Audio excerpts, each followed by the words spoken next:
નમસ્કાર સજ્જનો, સ્વાગત છે આપનું અમારી યુટ્યુબ ચેનલ ક્રિએટિવ ગુજરાતી ઉપર. તો સજ્જનો, આજકાલ એક ન્યૂઝ માર્કેટમાં ફરી રહ્યા છે કે ડિસેમ્બર 2025માં જેનો આઈપીઓ આવેલો ને, જે સ્ટોક ₹124થી વધીને ₹228 સુધી પહોંચી ગયો છે. એટલે કે વિતેલા 7 જ મહિનામાં સારું એવું વળતર આ કંપનીએ આપી દીધું છે રોકાણકારોને. પરંતુ ન્યૂઝ એવા છે અને અમુક એનાલિસ્ટો તથા બ્રોકરેજ ફર્મનો એવો અંદાજ છે કે અહીંથી એટલે કે આ લેવલથી પણ આ સ્ટોક 91% ઉપર જવાની સંભાવના પોટેન્શિયલ વગેરે રાખે છે. કંપનીનું નામ છે એક્યુસ લિમિટેડ. આ કંપનીની સ્થાપના 2000માં થઈ હતી.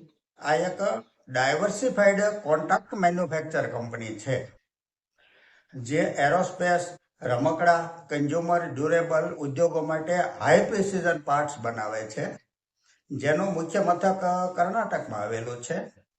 આ ભારતની એક એવી કંપની છે જેણે એક જ સ્પેશિયલ ઇકોનોમિક ઝોનમાં સંપૂર્ણ વર્ટિકલ ઇન્ટિગ્રેટેડ એરોસ્પેસ ઇકોસિસ્ટમ્સ સ્થાપિત છે. તે બોઈંગ અને એરબસ જેવા વૈશ્વિક ઓઈએમ માટે 5000થી પણ વધુ એરક્રાફ્ટ પાર્ટ્સ અને એસેમ્બલીનું ઉત્પાદન કરે છે.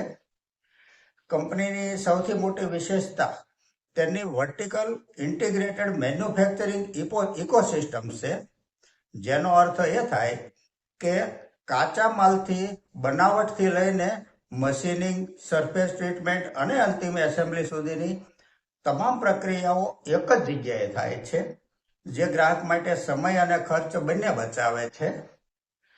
તો આ થઈ કંપની વિશેની જાણકારી. હવે આપણે ફંડામેન્ટલ તરફ જઈએ તો જે સેલ્સ માર્ચ 2025 ક્વાર્ટરમાં 249 કરોડ હતું, તે ત્યાંથી વધીને માર્ચ 2023 ક્વાર્ટરમાં 367 કરોડ થયું છે. નેટ પ્રોફિટ માર્ચ 2024 ક્વાર્ટરમાં -56 કરોડ કંપનીએ બતાવેલો છે, જે એક ક્વાર્ટરની વાત છે. યરલી એટલે કે માર્ચ ટુ માર્ચ જો આપણે જોઈએ ને, તો નેટ પ્રોફિટ -113 કરોડ છે બતાવેલો છે કંપનીએ. એનો અર્થ એ થયો કે કંપની હજુ સુધી પ્રોફિટમાં આવી જ નથી. માર્કેટ કેપ 15,376 કરોડની છે. સ્ટોક ચાલવાનું કારણ એફઆઈએ તેનું હોલ્ડિંગ થોડું વધાર્યું છે, જે 4.05% હતું, તે ત્યાંથી વધીને 5.17% થયું છે. તેની સામે ડીઆઈઆઈએ 11.63%થી હોલ્ડિંગ થોડું ઘટાડીને 8.85% કર્યું છે અને પબ્લિકનું હોલ્ડિંગ 2% જેટલું વધ્યું છે.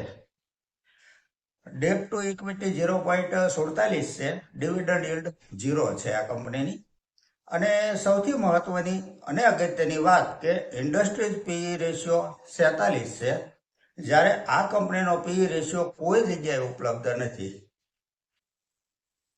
તો કુલ મિલાકે વાત એટલી કે ફંડામેન્ટલમાં કંઈ એવી વિગત મળતી નથી. આ એનાલિસ્ટ બ્રોકરેજ ફર્મને કેમ આટલો મોટો ઉછાળો આવવાનું દેખાઈ રહ્યું છે તે સમજાતું નથી. આગળની કંપની છે કલ્યાણ જ્વેલર્સ ઇન્ડિયા લિમિટેડ. હમણાં થોડા દિવસથી આ જ્વેલરી કંપનીના સ્ટોકમાં મોટા ઉછાળા આવ્યા છે. સ્ટોક ₹350થી વધીને ₹574 સુધી પહોંચી ગયો છે. સૌથી પહેલા આપણે ફંડામેન્ટલ ઉપર એક નજર નાખીએ તો જે સેલ્સ માર્ચ 2025 ક્વાર્ટરમાં 6,182 કરોડ હતું, તે ત્યાંથી વધીને માર્ચ 2024 ક્વાર્ટરમાં 10,275 કરોડ થયું છે. નેટ પ્રોફિટ 188 કરોડથી વધીને 410 કરોડ થયો છે. છેલ્લા 3 વર્ષનો કમ્પાઉન્ડિંગ પ્રોફિટ ગ્રોથ 44% છે અને ટીટીએમ 92% છે. સેલ્સ ગ્રોથ છે જ્યારે 3 વર્ષનો 36% છે અને ટીટીએમ 43% છે. 5,276 કરોડના રિઝર્વ સામે બોરોવિંગ 6,117 કરોડ છે, જે રિઝર્વની સરખામણીએ બોરોવિંગ વધારે છે. માર્કેટ કેપ 59,321 કરોડની છે. પીઈ રેશિયો 43 છે. ઇન્ડસ્ટ્રીઝ પીઈ 52.53 છે, એટલે ઇન્ડસ્ટ્રીઝ પીઈની સરખામણીએ પીઈ રેશિયો થોડો નીચે છે. આરઓસી 20.50% છે. આરઓઈ 24.80% છે. ફેસ વેલ્યુ 10 રૂપિયા છે. આ સ્ટોક જ્યારે ઘટી રહ્યો હતો ને ત્યારે એવા સવાલ અનેક આવતા હતા કે કેમ ઘટે છે, શું કારણ છે વગેરે. સ્ટોકમાં અચાનક ઉછાળો આવવાની પાછળ બીજા કોઈ ન્યૂઝ નથી, પરંતુ આવતા ઓગસ્ટ મહિનાની 4 તારીખે જૂન ક્વાર્ટરનું રિઝલ્ટ આવવાનું છે. હવે એવું બની શકે કે કોઈની પાસે ઇનસાઇડર ન્યૂઝ હોય તો આવું બને, પરંતુ જેઓ પણ સવાલ કરતા હતા ને તેઓ તેના ટાર્ગેટ સુધી જો પહોંચી ગયા હોય ને તો પ્રોફિટ બુક કરીને આનંદ કરાય. અને છેલ્લે પ્રમોટરનું પ્લેઝિંગ 24.85% છે, તે વાત કદી પણ ના ભૂલવી જોઈએ. આગળની કંપની છે BSE limited, Bombay stock exchange limited. Stock market સાથે જોડાયેલી આ એક મિડ કેપ કંપની છે.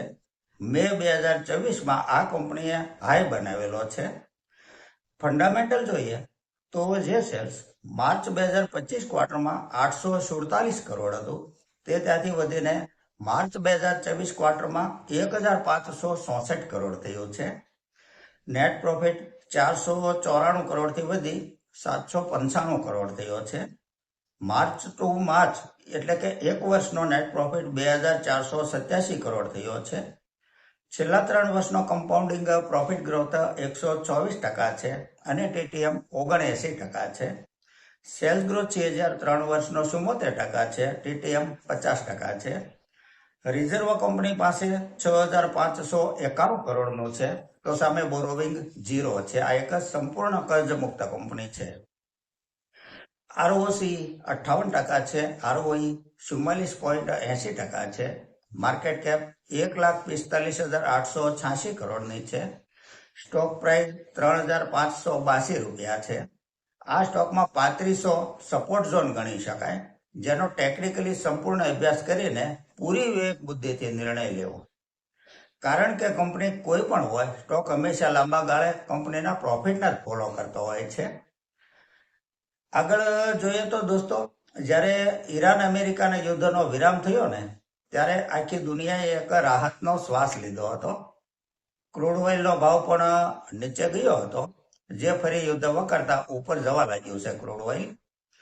અને આ ક્રૂડ ઓઇલનો વધતો ભાવ મોટા ભાગના દેશોને દજાડશે જો યુદ્ધ ચાલુ રહેશે તો. જો કે એક દ્રષ્ટિએ જોઈએ તો યુદ્ધ બંધ થયું જ ન હતું, માત્ર યુદ્ધ બંધ થવાનું નાટક થયું હતું.